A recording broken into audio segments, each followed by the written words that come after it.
The bill is real, but the bill is not a prophet. It can name the amount, it can name the date, it can tell you what will be taken from the account next month. It cannot name you. The envelope arrived on an ordinary afternoon, mixed with a grocery circular and a notice from the electric company. You almost carried the whole stack to the kitchen without opening any of it.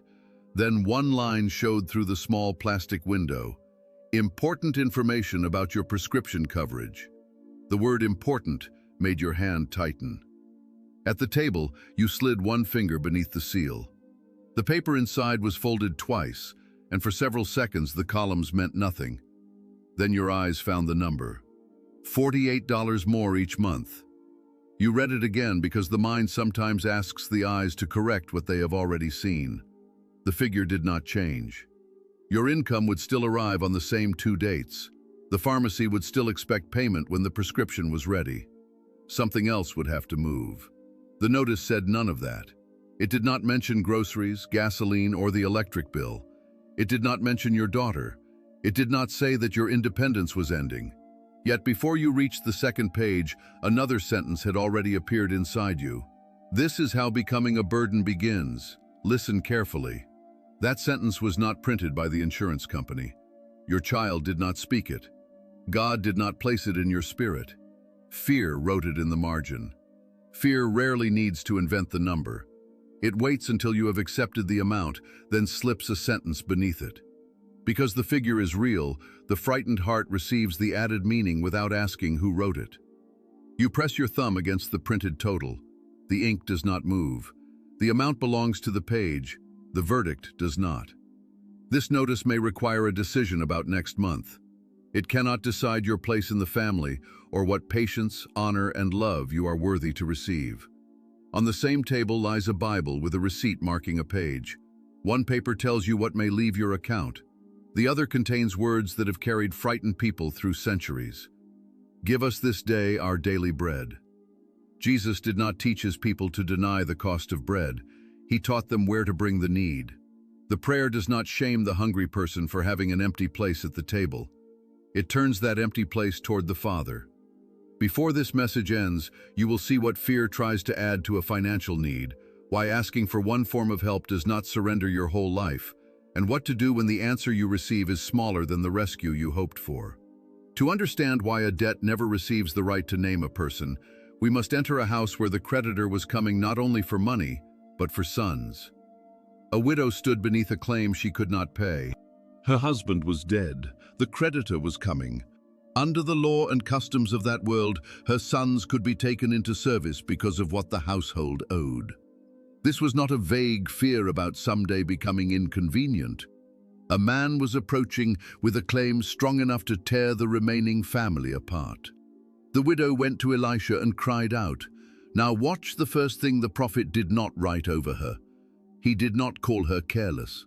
He did not make her explain every decision that had led to the debt. He did not ask whether she had prayed correctly, planned perfectly, or missed some hidden opportunity that a wiser person would have seen. The creditor possessed a claim. He did not possess her name. That distinction is easy to pass over because we already know the miracle that follows. We remember the oil. We remember the vessels.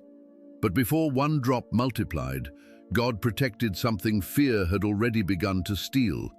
The widow's place as a person who could speak, answer, choose, and obey.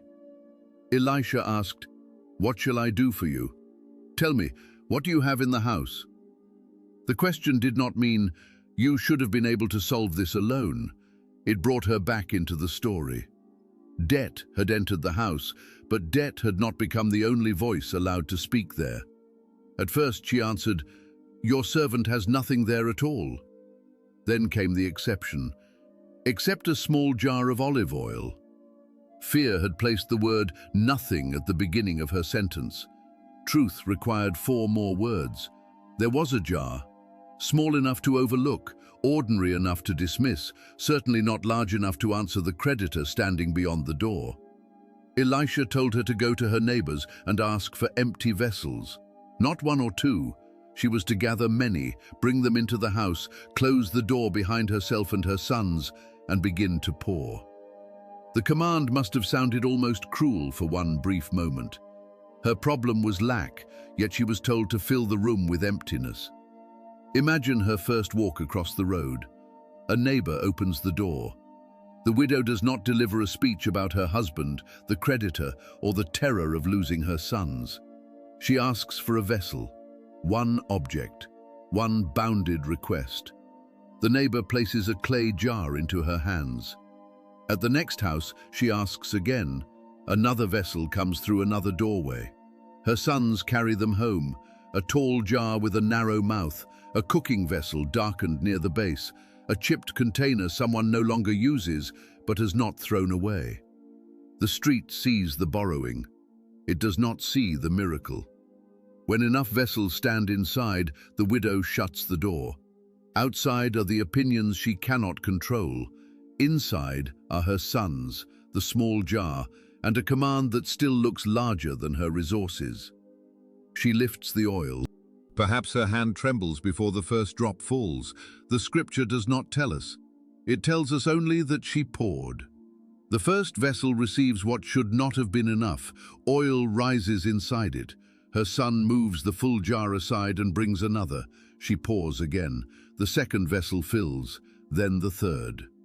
The room begins to change. Empty containers that had made her lack look enormous now stand heavy against the wall. Her sons must alter their steps because there is less floor between them. The air carries the smell of oil.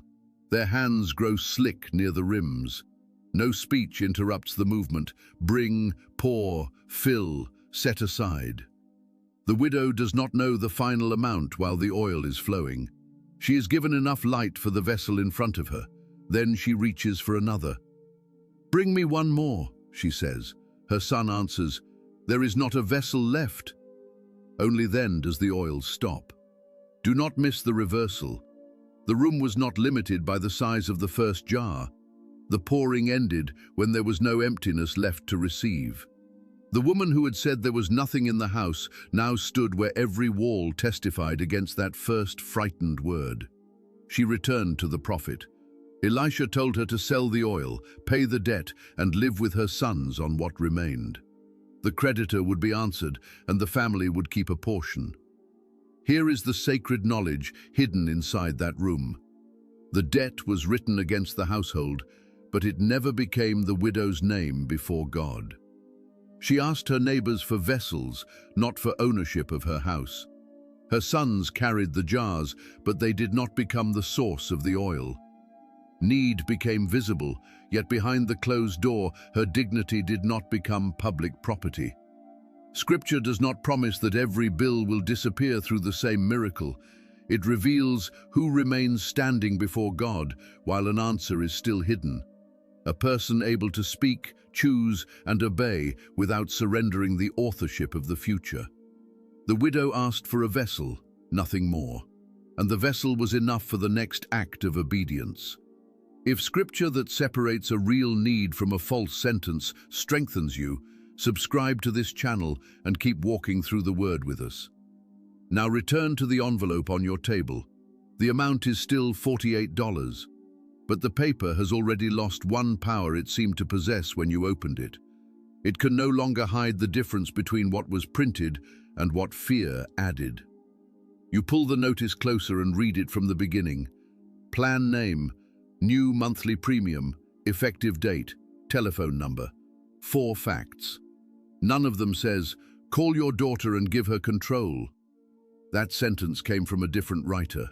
You take a plain sheet from the drawer and place it beside the notice. At the top, you copy the effective date. 18 days remain before the first hire payment. Until now, fear has made the increase feel as though it will be taken before you stand up from the table. 18 days is not a solution. It is also not tonight.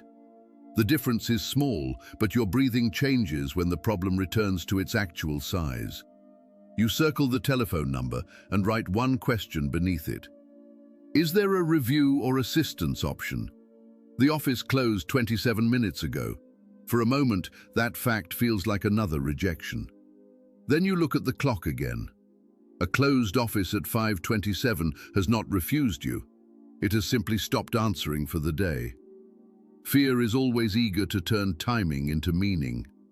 You place the insurance card on top of the notice so you will not search for it in the morning. The card covers part of the new amount. You move it lower. You want to see the figure clearly, but not let it occupy the whole page. Beside the stack lies a birthday card you bought 3 days ago. The front shows a small house with yellow windows. Inside, the printed message says that love follows a person through every season. Your granddaughter's birthday is next week. For 11 years, you have placed the same amount inside her card. The number became a private tradition. No one asked you to make it one. No one kept a record. But each year your hand wrote the check, and the familiar amount seemed to say something larger than money. I remember. I am still able to give. I still have a place in the life that grew beyond my house. Now the checkbook rests beneath the insurance letter. You open it and write the date. The old amount comes first from memory. Your pen forms the initial digit before you stop. The unfinished number waits on the line, neither the former gift nor the smaller one you know the month can carry. You look toward the refrigerator. A photograph is held there by a faded magnet. Your daughter is 19 in that picture, standing beside a car with one headlight clouded by age. She is laughing because the photograph was taken after the trouble had ended. The trouble itself happened after midnight. Her car had stopped 42 miles from home during her first year of college. The telephone rang at 12:17. She spoke too quickly, trying to sound calm, and you heard traffic passing behind her. You did not ask why she had ignored the fuel gauge. You pulled trousers over your sleep clothes, found the spare can in the garage, and drove through a darkness broken by the white lines of the highway. When your headlights reached her, she stood beside the car with both arms folded against the cold. Relief changed her face before she opened the door. You poured fuel into the tank. She followed you to the nearest station. At 2 in the morning, you sat across from her beneath fluorescent lights while she drank vending machine coffee and promised she would never let the tank fall below a quarter again. She did let it fall below a quarter again. Years later, that part became family humor. What remained sacred was simpler. She called, and you came. Now your thumb rests near her name on the telephone. One part of you wants to hear her voice. Another wants to protect the old order in which she called and you answered. Asking her to read a form would reverse the direction of that midnight road. The thought brings an unexpected fear. You are not only afraid she will refuse, you are afraid she will agree too quickly. If she says, "Of course, I will handle it," before hearing what you need, the kindness may feel like confirmation that everyone has already noticed a weakness you were still trying to hide. This is how pride can disguise itself as concern for other people. It says, "Do not trouble her," while quietly guarding an older picture of yourself. But the photograph on the refrigerator tells the truth more gently. Your daughter's call did not erase her adulthood that night. Your arrival did not turn her into a burden. A need appeared on a dark road, and love answered it. The photograph captured only the laughter after danger. It did not preserve the cold shoulder of the road, the smell of fuel on your gloves, or the 42 miles home. Yet your body remembers all three. On the table, the unfinished check is still waiting. The former amount would leave too little for the prescription refill if the insurance increase begins as stated. The smaller amount feels almost bare beside the greeting printed inside the card. Your hand wants to compensate with a long explanation. You imagine writing, "Things are a little tight this year, but please do not worry about me." Then you hear the hidden work those words would force your granddaughter to do.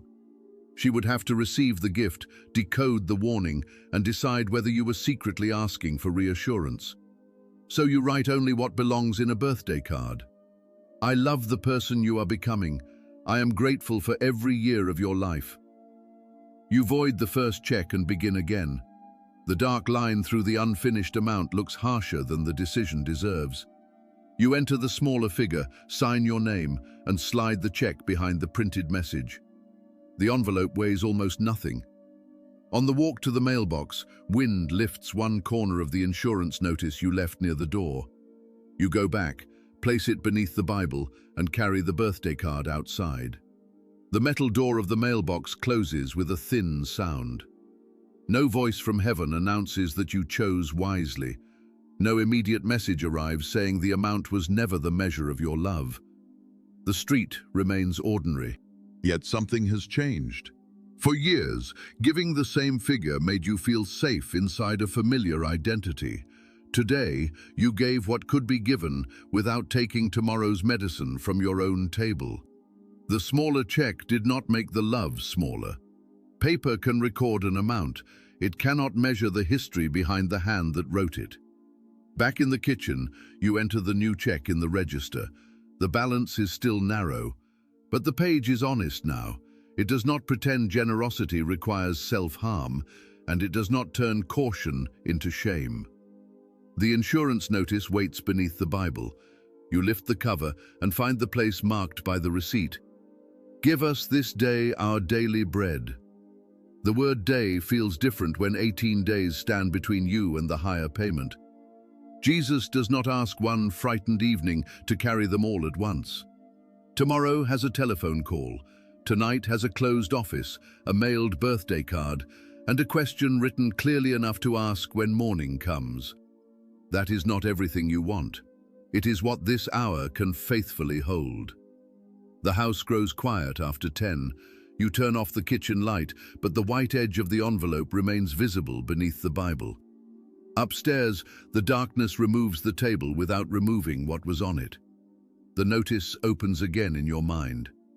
This time, fear does not stop at $48. It adds next year's increase, then a car repair, then a roof problem.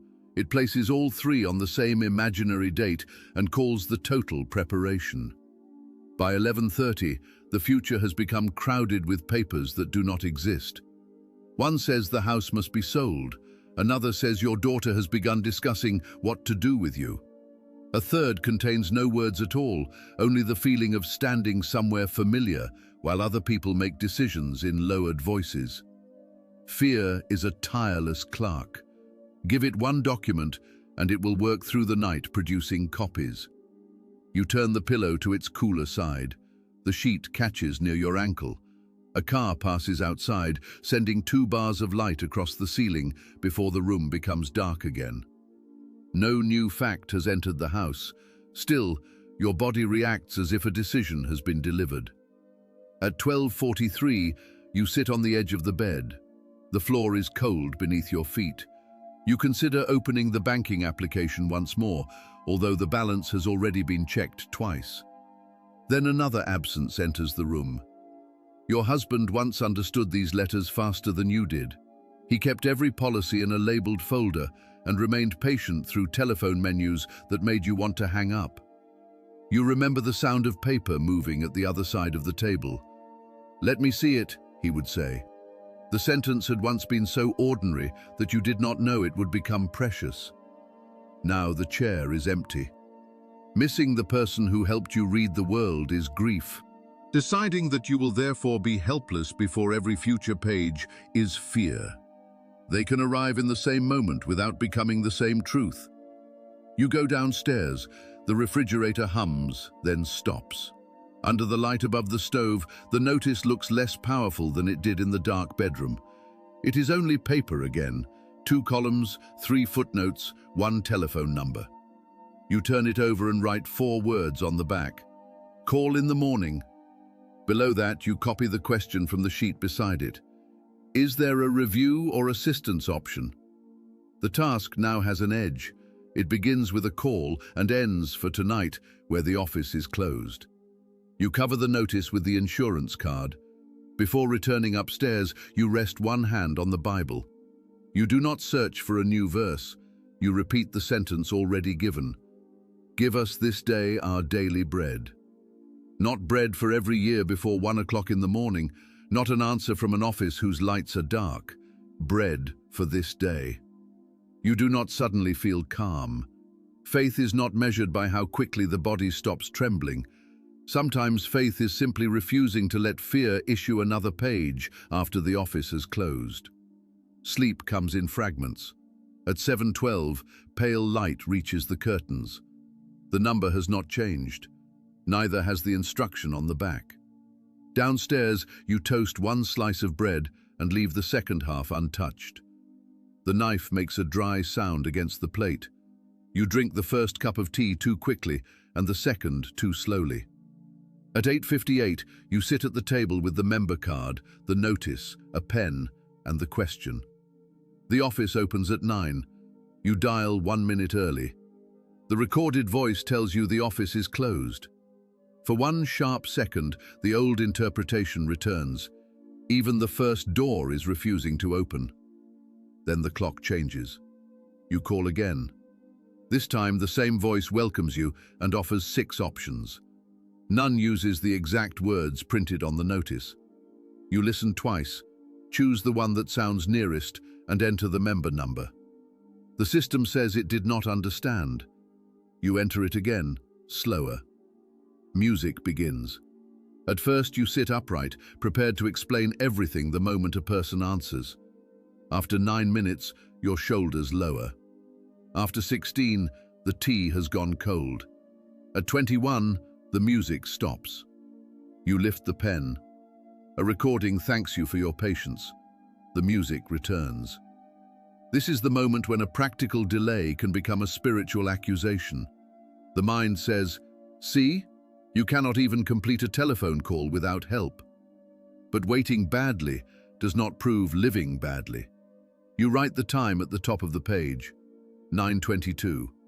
Beneath it, you copy the question one more time, not because you have forgotten it, but because the printed words keep the purpose of the call from being swallowed by the feeling of the call. At 23 minutes, a man answers. He speaks your name before you are ready. You confirm your date of birth and street address. Keys tap on his side of the line. Somewhere behind him, another voice is explaining a deductible to someone else. You begin without apology. I received a notice showing that my monthly prescription premium will increase by $48. I need to know whether the amount is correct and whether there is any review or assistance available. The sentence sounds steadier aloud than it did in your mind. The representative asks you to wait while he checks the account. The hold music returns, but now the silence contains a person searching rather than an empty system circling. When he comes back, his first words create a small lift in your chest. There is a financial assistance review. Then he finishes the sentence. I can request the form, but I cannot tell you whether you qualify or whether the premium will change. Hope rises and loses height in the same breath. The amount is correct. The review is possible. The result is unknown. Fear prefers a clean disaster or a complete rescue. Partial information gives it less drama but more room to whisper. You look at the question on your paper and ask the next one. What is the form called? He gives the title quickly. The words contain 2 terms you have seen before and one that disappears before your pen reaches the page. You could pretend you understood. Instead, you say, "Please repeat the last part slowly." There is a breath on the line. It may be impatience. It may be fatigue. It may be nothing more than a person turning toward another screen. You do not let one breath become another prophecy. He repeats the title. You copy it exactly. Would you like the form placed in the online portal or sent by mail? The portal would be faster. You use it for some accounts, but not this one. And resetting access now would create a second problem inside the first. For one moment, fear tells you to choose the faster method anyway, so the man on the line will not mistake caution for inability.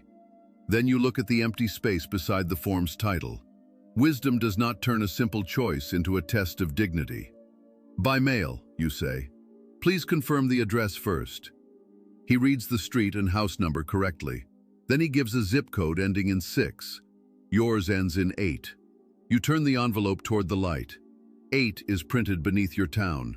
You ask him to repeat the code. He says 6 again, then pauses. This request screen is using an older correspondence record. A keyboard rattles through the receiver. I am correcting that now. The form would have been addressed with the wrong zip code if you had hurried past one ordinary detail. The premium has not changed. but the call has already prevented a delay you could not see when you dialed. He repeats the corrected address. You write a small check mark beside it. The form will arrive within 7 to 10 business days. It will ask for income and household expenses, and you will need to return it before the date printed in the instructions. Is there anything else I can do today? He asks. The practiced question sounds like an ending. You almost say no. Then you remember that tomorrow should not be forced to recover what today was afraid to ask. I need the reference number for this request. He gives it. You read the digits back. One is wrong. He corrects it, and you draw a line through the first number without treating the mistake as evidence that you can no longer manage a page. The call ends. No lower premium appears. No approval has been granted. The tea is cold, your neck aches, and the envelope remains on the table. Yet the page now contains something fear could not write. The exact name of the next door. A form is coming. If it does not arrive, the reference number gives the next call a beginning.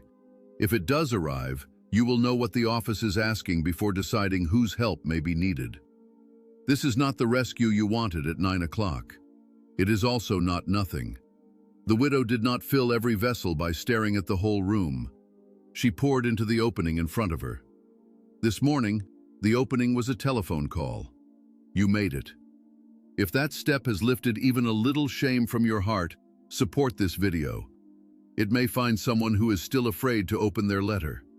Then place the pen down for 1 minute. The next difficulty will not be the form itself. It will be deciding who is allowed to see it. The question follows you while you rinse the cup. Not who can solve the premium, who may read the paper beside you without becoming the owner of every paper that comes after it.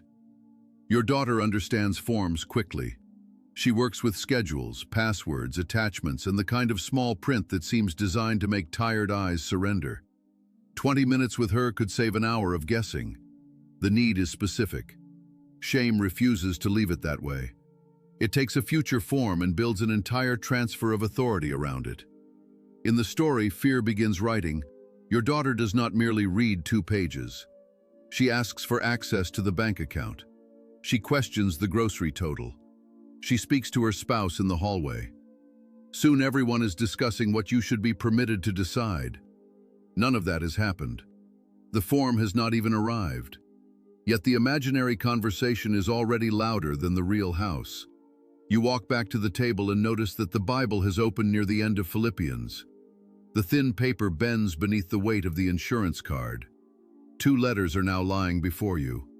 One was prepared by an office and delivered in a windowed envelope. The other was written by a man whose own freedom had narrowed. Paul wrote Philippians under confinement. His calling was great, but his ordinary needs did not disappear. Epaphroditus came carrying material help from the church in Philippi, and Paul received it. Do not pass too quickly over that act. Paul did not return the gift to prove that Christ was enough. He accepted care through human hands and called it a fragrant offering, an acceptable sacrifice pleasing to God. The gift did not become evidence against him. Before heaven, it became worship. This is sacred knowledge for the person who has spent decades being useful. Receiving today does not erase the nights you drove, the meals you carried, the children you comforted, or the prayers you prayed when no one knew you were awake. That is the ground beneath Paul's words, I can do all things through Christ who strengthens me. He was not claiming power to command every preferred outcome. He had learned that plenty could not purchase his name, and need could not rewrite it. Now look at the 2 letters on your table. The insurance notice tells you what the plan intends to charge. Paul's letter tells you who remains with you while the amount is unresolved. A representative may approve or deny a review. His authority ends with the account. The form may ask what enters your household each month, and you may answer without offering the office 1 word beyond what the page requires. Paul speaks of giving and receiving. Fear welcomes the first word because it protects pride. Scripture refuses to erase the second. There are seasons when faithfulness gives and seasons when faithfulness receives. Sometimes both happen at the same table. You close the Bible and pull the telephone nearer. Your daughter's name appears beneath your thumb. The memory of the dark highway returns, her folded arms, the empty fuel can, the relief in her face. You know that memory cannot force her to be available now. Love is not a debt collected years later. What you gave was a gift, not an advance payment. You open a message. The first sentence comes from habit. I hate to bother you. You stop. Before the request has appeared, you have already instructed your daughter to experience you as a bother. The words sound polite, but they place a verdict in her mouth. You delete them. The second attempt is longer. I know you already have too much to do, and I do not want you to think I cannot manage, but something came from the insurance plan, and I may need a little help, though I am sure I can probably figure it out. You read the sentence once. It contains no amount, no date, no clear question, and 4 different ways to apologize for existing. You delete that one too. The blank screen waits. It does not need a performance. It needs one honest request. The premium increased by $48. A review form is coming within 7 to 10 business days. You may need help understanding the instructions. The facts fit inside a short message. The boundary must fit there too, not as a defensive speech, but as part of the request itself. You type, "My prescription plan premium is going up, and the insurance office is sending a financial review form. When it arrives, could we look at the instructions together for 20 minutes? I'm not asking you to pay it. I need another pair of eyes on the form." The message is clear. Your thumb does not press send. 2 fears stand on either side of the screen. The first says she will refuse. The second says she will agree too quickly. A refusal could feel like proof that you have become too much. Immediate agreement could feel like proof that she has been waiting for you to admit you can no longer handle your life. Fear has prepared a wound for either answer. That is how you know the real battle is no longer the wording of the request. It is whether another person's response will be allowed to write your identity. You read the message again. Nothing in it apologizes for the need, predicts your daughter's answer, or gives away a decision that still belongs to you. You press send. The small word delivered appears beneath the message. Nothing else happens. For several seconds, relief enters the room. The request has left your hands without taking your dignity with it. Then the silence begins. The screen remains unchanged through the morning. You remind yourself that she may be working, yet carry the telephone into the kitchen, even though the sound would reach you from the next room. At noon, you place it face down beside the soup bowl. The hidden screen feels louder than the visible one. You turn it over. Still nothing. The message contains exactly what you meant to say, yet the blank space beneath it begins attracting sentences that were never sent. She showed it to her spouse. They are discussing how often this will happen. She remembers the last time you asked for something and has begun adding the requests together. Soon, fear has written an entire family meeting into 6 inches of empty screen. The telephone has not rung. No one has rejected you. But your body has already entered the room fear invented. You stand at the sink and wash a plate that is already clean. Water runs over your fingers while you rehearse a defense against words your daughter has not spoken. I am not asking you to take over. I can still manage my own affairs. Forget I said anything. Each answer arrives before the accusation. That is the danger of letting fear prepare both sides of a conversation. By the time the real person speaks, you may answer the imaginary one. You dry the plate and return it to the cupboard. The telephone remains silent. The hardest part was not writing the request. The hardest part is refusing to let the unwritten reply become a verdict.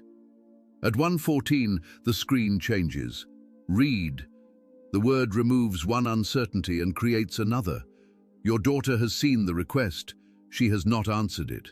Now silence feels more deliberate than it did before. Fear immediately offers an explanation. She is deciding how to say no without sounding unkind. Then 3 dots appear. They vanish. They return.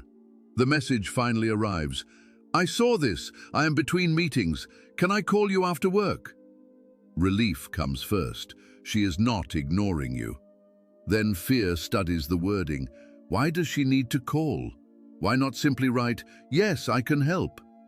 Perhaps the request has opened a larger concern.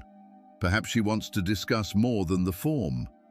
One sentence has closed the door marked rejection and opened another marked serious conversation. This is the emotional bargain fear keeps trying to make. It will release one imagined disaster only if it may replace it with a new one. You type, "Of course, after 6 is fine." Before sending, you remove the words, "of course." They sound as though you have no life except waiting for her availability. Then you put them back because removing them feels cold. You notice what is happening and almost laugh. The insurance company changed a number. Fear has now turned a 2-word courtesy into a trial of dignity. You send the message as first written. The conversation now has a time. It still has no outcome. You decide to gather the documents you already know the form may request. Not to complete a page that has not arrived, but to see whether the needed records are in one place. The filing drawer resists when you pull it. Receipts have slipped behind the folders. An old warranty catches against the wooden frame. You remove the stack and place it on the floor. Electric, property tax, prescription coverage, bank statements. Some labels are written in your hand. Others belong to the person whose chair is now empty. The handwriting stops you.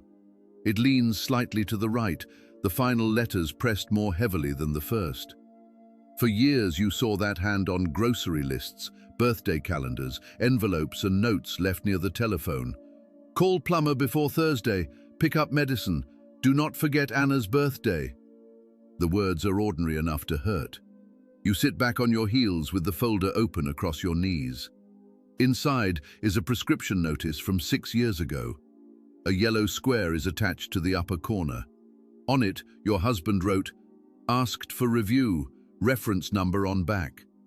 You turn the page over. 7 digits are written there. For several seconds, the present room and the former one occupy the same space. You remember standing near the sink while that old call was made. A second memory follows. You asked whether the plan had corrected the amount. You had forgotten the letter completely. The paper restores a sequence memory discarded. Your husband called, asked, wrote down a reference number, and waited. Near the lower edge, another line appears in lighter ink. "Review denied. Ask pharmacy about generic." You had forgotten that line too. The answer had been no, yet the page did not end there. He called the pharmacy next. You remember him drawing the calendar closer and counting the remaining tablets into his palm. The generic prescription would not be ready until Monday. There were enough tablets to reach Monday. He circled the date. Grief had edited the past. It left your husband as the person who always knew the answer, and you as the person who was always rescued. The old note returns the truth. Life was handled together, one imperfect page at a time. You press the yellow paper flat beside the bright new notice. Your husband's old reference number and the one you wrote this morning now rest within the reach of the same hand. The empty chair remains beside the table. You gather the current income statement and the latest utility bill, then stop. Collecting the whole drawer before the form arrives would only give anxiety another task. 2 documents are enough until the instructions arrive. You place them in a folder with the new notice. On the front you write, "Review form." Below that, "Read first, decide second." The order matters. Fear wants the decision before the information. Wisdom permits the page to arrive. At 3:40, sunlight moves across the table and touches the edge of Paul's letter. You read one sentence again. "I have learned to be content whatever the circumstances." Learned. Strong believers are not born knowing how to receive, wait, and remain peaceful. Contentment was a history Paul lived with Christ through both plenty and need. Today's awkwardness is not proof that faith has failed. It may be one of the days through which faith learns a new posture. You close the Bible without waiting to feel accomplished. The telephone remains beside the folder. The 2 documents you gathered remain enough for today. Sacred truth does not always comfort pride.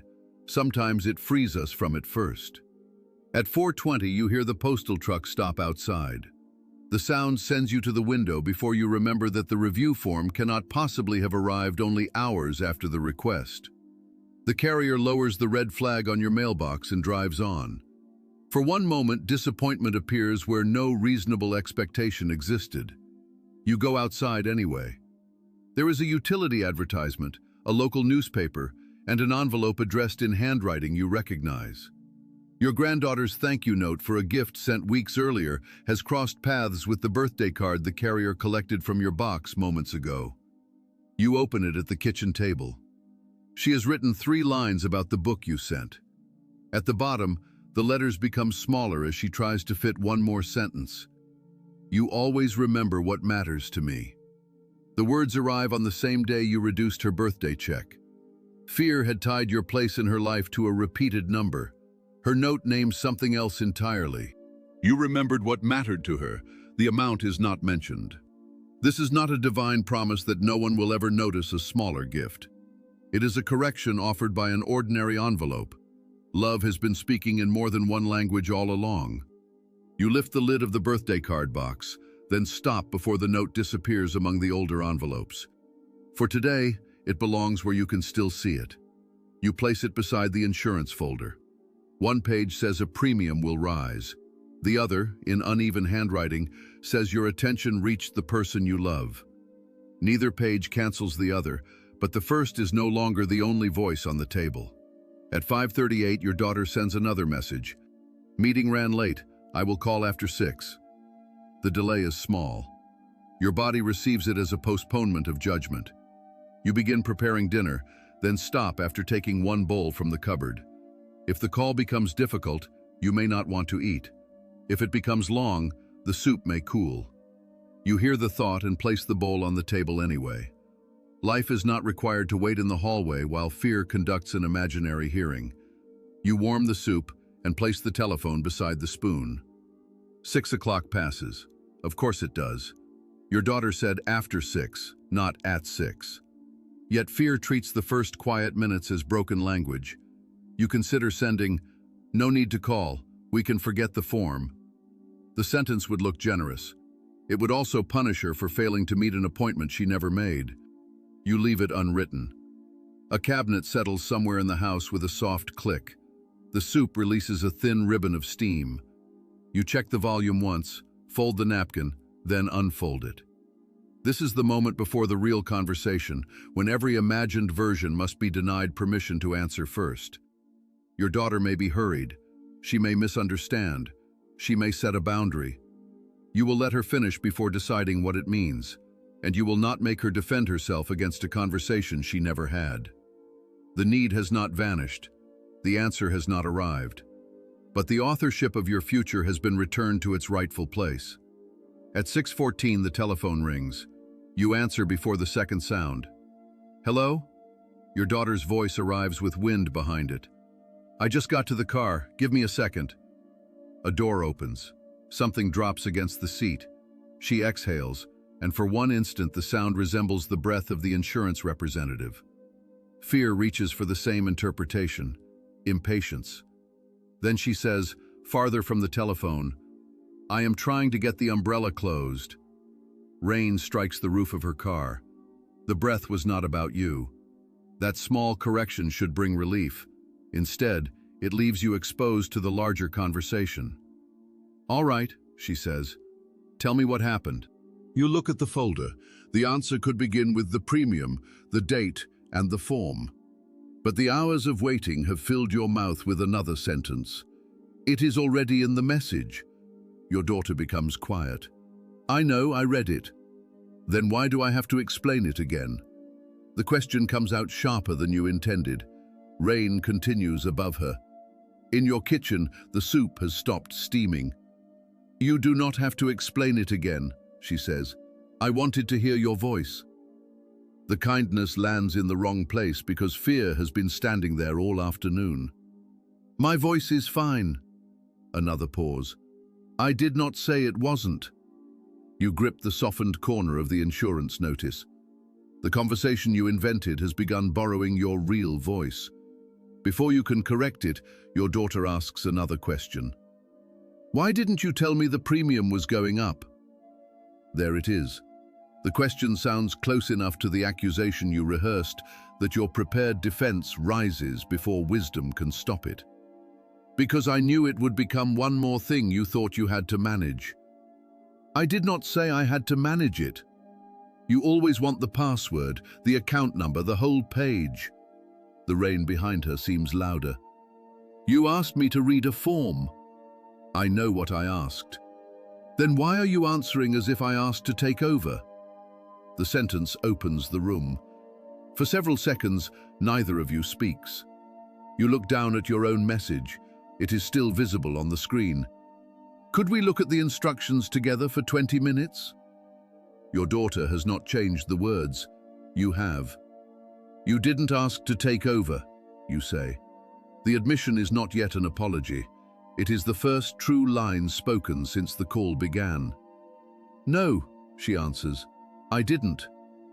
You hear a turn signal clicking inside her car. She has not started driving. I was already afraid you would, you say. I answered that fear instead of you. The turn signal stops. That hurt. Rain continues against the roof of her car. No quick reassurance covers the consequence. Your daughter is hurt. You are embarrassed. The premium remains $48 higher. Truth has entered the conversation, but it has not made the conversation painless. I am sorry, you say. That was not fair. She breathes again. This time you do not decide what the breath means. Thank you. The two words do not restore ease immediately. They only keep the door from closing. Then your daughter asks a question you did not expect. Are you asking me to pay the extra amount? The old wound flares. After everything written in the message, after the careful boundary, she still thinks money may be the real request. No. The answer is too fast. I said I need help reading the form. I know what you wrote. I need to hear whether there is another request underneath it. You almost say, you think I would hide that? Then you remember the two messages you deleted. One apologized without asking. The other surrounded the facts with so much fear that no one could have known what was underneath. There is not another request, you say. I am asking for 20 minutes with the form. Your daughter's next words arrive carefully. Good, because I want to help with that. But I need to be honest, too. I cannot take on another monthly bill right now. The sentence touches exactly what you feared. For 1 second, the whole afternoon seems to collapse into it. She cannot carry you. She has limits. The future you imagined begins reaching for the telephone. Your thumb moves toward the red button at the bottom of the screen. For years, ending a difficult call first has felt like keeping one final piece of dignity. This time, you leave your hand beside the folder and remain on the line long enough to hear what follows. Then the actual words return. I cannot take on another monthly bill. She did not say, you are a burden. She did not say, do not call me again. I did not ask you to pay it, you say more slowly. I know, and I am not accusing you. I am trying not to make the same mistake in the other direction. What mistake? Assuming what you mean instead of asking. The sentence settles between you. Both of you have been reading words that were not written. Your daughter does not move on. Can I tell you why I asked about the money? Your eyes fall to the new notice resting above your husband's faded handwriting. Go ahead. After Dad died, I frightened you. The sentence is so direct that you do not answer. Rain moves across her windshield. You hear the wipers begin, travel twice over the glass, then stop. I came into the house 3 days after the funeral, she continues. There were envelopes on the desk, and I decided the sight of them was too much for you. I sorted them before you asked me to. I called the electric company. I moved 2 accounts online. I wrote down passwords as if making a list gave me permission. The room returns with painful clarity. Her coat was still hanging over the dining chair. A sympathy card stood open near the fruit bowl. You had come downstairs and found the wooden desk arranged in an order that was not yours. One folder carried a new label in your daughter's handwriting. Accounts I'll handle. You had stared at the word handle longer than at any number inside. You changed the electric bill to paperless, you say. I did. The next month I waited for an envelope that was never coming. I know. Her answer contains no defense. I thought I was removing work, she says. I did not understand that I was also removing your chance to choose how the work would be done. The memory has lived inside your caution for years. Until this moment, you had remembered only your own anger and her hurried hands. Now another part becomes visible. She had been grieving too. Movement was the only shape her fear knew how to take. I should have asked, she says. I should have told you sooner how much it frightened me. You did tell me. I shouted over a password. You were allowed to be angry. The words loosen something, but not everything. After that day, you say, every offer to help sounded as though the folder was opening again. Your daughter is quiet. A car passes through water behind her. And after that day, she says, every time you said something was small, I wondered whether you were hiding the larger part until it became urgent. There it is. One afternoon had written 2 prophecies. In yours, an offered hand would eventually reach for the keys. In hers, a careful request might conceal a crisis she would discover too late. Both prophecies had evidence behind them. Neither deserved authority over this call. This time, she breaks the silence. I do not want your passwords. I do not want to move the account online. I asked whether money was underneath the form because I do not want to promise something I cannot carry and disappoint you later. You turn the old note over once, then place it flat again. A truthful limit still stings, but it no longer sounds like a hidden verdict. And I do not want one mistake you made while we were both grieving to become the meaning of every help you offer. Outside her car, tires hiss over wet pavement. Then we need to ask each other before fear answers for us, she says. For the first time in the call, neither of you is defending a position. You are repairing the place where 2 frightened forms of love once collided. All right, you say. Then ask me. What do you need from me? The answer is already prepared, but it feels different now. When the form comes, I need you to read the instructions with me. 20 minutes. If there are words I do not understand, help me write the questions. I will make the call. Your daughter repeats it back. Read the instructions. Help write the questions. You make the call. Yes. The words return to you unchanged. For the first time, repetition does not sound like suspicion. It sounds like agreement. I can do that Saturday morning, she says. Not this Saturday if the form has not arrived, the first Saturday after it comes. The qualification creates a small drop in your chest. You wanted immediate availability, even for a document still moving through the mail. She continues. Send me a photograph when it arrives. If I know which Saturday, I will block 20 minutes before the children's activities start. Behind her words, you hear a real life. Calendars, children, work, rain, dinner waiting to be made. Her boundary is not the absence of love. It is the shape love can honestly take. That will work, you say. Your voice sounds disappointed. She hears it. Is that not enough? The question tempts you toward 2 dishonest answers. The first is, of course it is enough. I do not need anything. The second is, no, if you loved me, you would make more room. Neither belongs to the moment. It is enough for the form, you say. I think part of me wanted you to make the whole situation feel less frightening. The admission surprises you. Your daughter does not rush to promise that nothing difficult will ever happen. I cannot do that, she says. The words hurt. Then she adds, but I can stay with the real part while we know what it is. Your hand releases the softened corner of the notice. There is the help you did not know how to request. Presence beside the part that is real, not a promise against every coming year. The widow's sons brought the vessel in front of them. Your daughter can sit with one form on one Saturday. That is what I need, you say. Your daughter is silent for a moment. Then she asks, Do you remember when I ran out of gas near the college? The photograph on the refrigerator seems to turn toward you.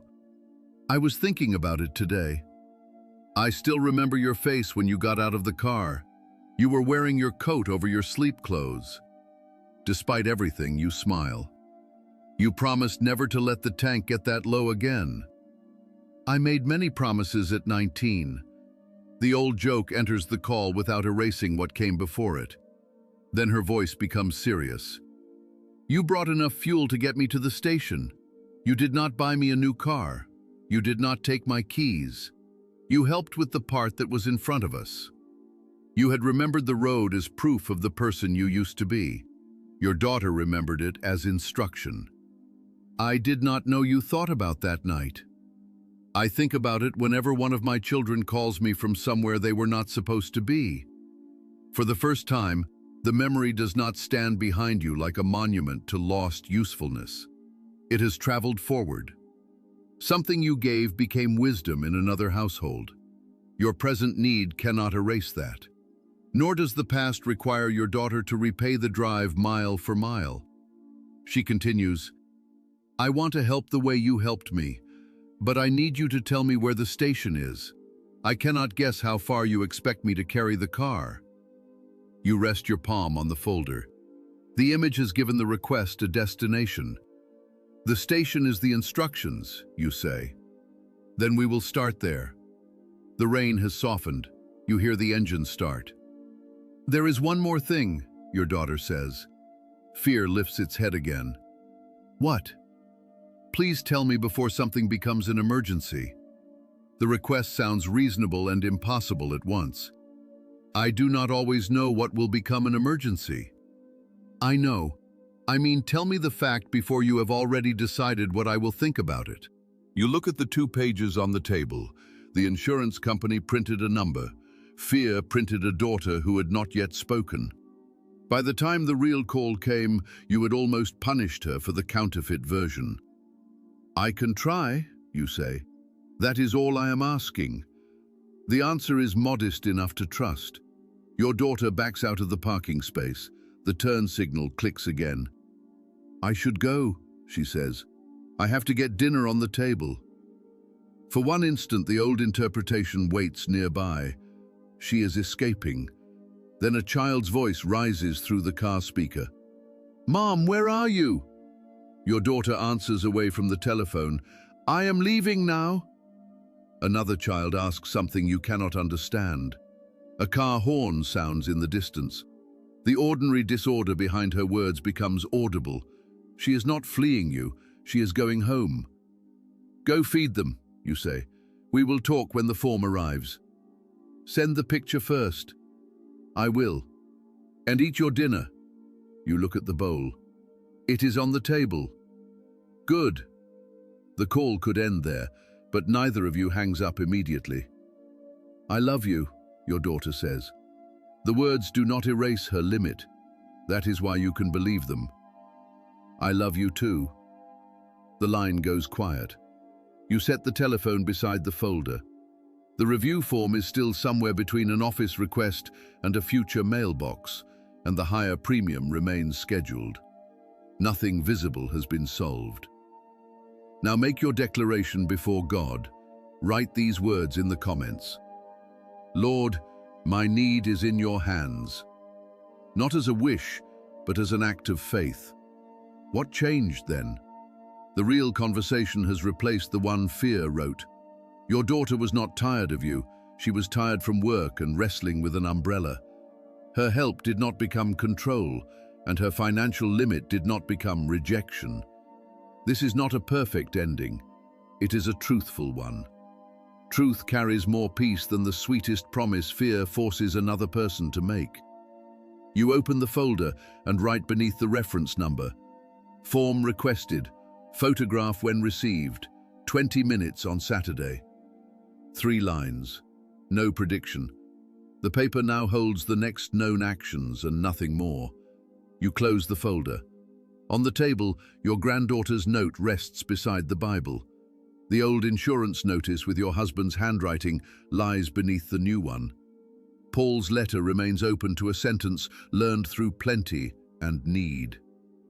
For most of the day, every page seemed to be asking the same question. What does this say about you? Now the pages return to their proper work. One records a premium. One preserves a reference number. One carries a granddaughter's gratitude. One bears the words of Scripture. None of the ordinary papers is permitted to become a profit. You lift the insurance notice one last time. The figure is still $48. It is not imaginary money. It may require a change after the review. Groceries, fuel, or another expense may have to be adjusted. Faith does not make arithmetic disappear, but arithmetic has one honest task: to guide the next decision. You place the notice inside the folder instead of beneath the grocery circular. Hiding it would give it darkness. Staring at it all night would give it a throne. Filing it gives it a place. You carry the bowl to the stove and warm the soup again. Somewhere across town, your daughter is setting plates in front of children who have already asked twice when dinner will be ready. At her table, the day has not become simple. At yours, the premium has not become smaller. Yet both tables hold something fear said was disappearing: daily bread. Not bread for every year, not proof that no difficult season will come. Bread for this day. You sit down. Your hand no longer covers the insurance letter. It rests beside the bowl. The paper is still on the table, but it no longer has permission to tell you who you are.